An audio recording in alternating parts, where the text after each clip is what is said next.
Okay, so let's talk a little bit about secure chat. So here we are logged into my own personal account, and you can see by the limited options that it's the volunteer account, dashboard, profile, organizations, appointments, and secure chat.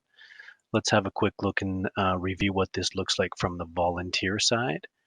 There are two tabs in secure chat. One is recent chat, so you can see there's a conversation here, and there's also contact list, so you could click on contact list. Um, I don't want to show a lot of the contacts here, but the favorites are someone that I've just been able to select. You can see they're selected as favorites. I could remove them here from being a favorite. For instance, if I don't want Dino in my favorites, it's just as easy as that, clicking that star. So this will allow you not only to add and take away from the contact list, but you'll also be able to create your own favorites list. So all we'd need to do to start one if we were the volunteer would be to select a person in the checkbox and click on Start Chat. So now that we can see what it looks like for the volunteer, Fred Flintstone in this case, let's go ahead and go in and become the organization, and then we'll start a conversation with Fred as a volunteer. So let's do that now. Okay, so let's go down to Secure Chat. And from the organization level, we can see the same information, recent chats, and then contact list as well. So the contact lists are people that are available, volunteers that are listed here. We can, of course, go ahead and create a favorites list. In the event we wanted to add, say, Barney, let's add Barney to the favorites, and let's add Fred to the favorites, and let's add Wilma to the favorites. As an aside, if you wanted to remove someone from your contact list, we can just click on delete and remove them from the contact list. They aren't removed as volunteers, they're just removed from the contact list. So if we wanted to start a secure chat, all we need to do is select the people that we'd like to be included. Now we can have individuals, just private conversations with one volunteer, or we can include multiple volunteers in the chat. So we can select here and let's click on Start Chat. Now this is really important functionality. Although we can delete them from the system, the command is actually, it says delete, they're never actually gone. And that's really important for organizations that would like to hang on to data for a long time.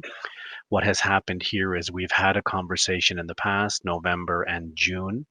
All of that information remains in the system. And when you reinitiate a conversation with that volunteer or group of volunteers, the same group, that information is already stored in the system and it's refreshed here. So organizations can always keep track of every word that was said in a conversation in the event they need it later. So as an organization, maybe we'd like to say, hello, Fred. And what we'll do, wait, and don't forget, and Wilma is also in on this conversation. Let's go ahead and send that out. So the information listed here is Community Care Bedrock, but Fred Flintstone is the person that's logged in. So that information is always available. There can be several editors, and we want to make sure that we differentiate who's involved in that conversation. So what we did is we just sent out a conversation from the organization to a couple of volunteers. For instance, maybe they're located remotely. Now, what would that look like for a volunteer? So let's go back out into Fred's account. So Fred, as a volunteer, can see that there's a 1 here, and that's the indicator for secure chat waiting. So let's go ahead and click on that. And we can see that there's information here. So what we've seen is the host or the person who's involved that we're logged in as is on the right-hand side, and everyone else in the conversation is on the left-hand side. So we can see here that that Fred has received a message from Community Care Bedrock. Now, something that you can't see is I'm using another device as well.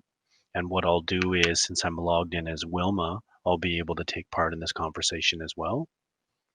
So I'm just going to make a quick entry here. This is Wilma. So I'll enter it on the device, say for instance that Wilma has remotely, and I'll send that, and you'll notice how quickly it responds. So Fred can also participate as well.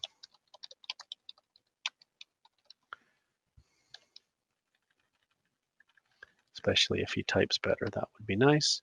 So what we do is we see the conversation now, and if we go back to the administration, the organization side, we can see here, there's an indicator that there are uh, 2 conversations here in the chat. So if we go to secure chat, we can see this is Wilma and hello Fred here.